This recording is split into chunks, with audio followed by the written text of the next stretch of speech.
आज चाहिँ बनाउन लागेको छु मैले पनिरको मोमो।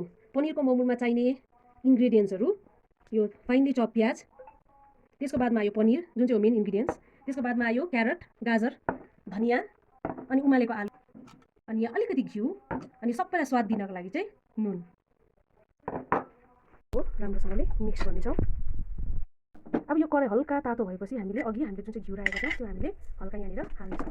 अनि जुन चाहिँ यो हामीले जुन चाहिँ मिक्स गरेको थियो अघि मैले यो गाजर र प्याज त्यसलाई हामी यहाँ हल्कासँग यहाँनिर अब त्यसलाई हामी हल्का त्यसलाई चलाएर हामी त्यसलाई अलिकति नरम बनाउनेछौँ।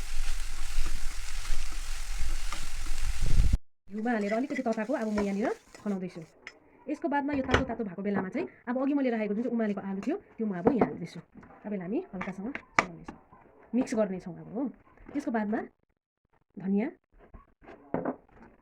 यो सबै अब राम्रोसँगले मिक्स गरेपछि अब यो सबै कुरो राम्रोसँगले मिक्स भइसकेको छ। अब चाहिँ म फाइनली लास्टमा चाहिँ म के हाल्छु यसको मेन इन्ग्रेडियन्ट्स पनिर हाल्दै अब म यसरी राम्ररी यसमा अझै मिक्स गर्छु। किन मैले हातले गरेको कारण चाहिँ एकदमै राम्रोसँगले मिक्स हुनको लागि चाहिँ मैले हातले अब मिक्स गर्दैछु।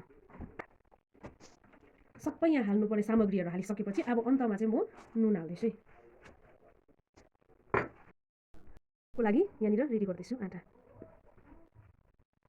अब यसमा म कम्ती मात्रामा नुन हाल्छु। अब यसलाई राम्रो मिक्स गरेपछि चाहिँ अब म डो बनाउनु आँटेको छु। मिक्स गर्नेछौँ। अब चाहिँ हाम्रो डो रेडी भएको छ।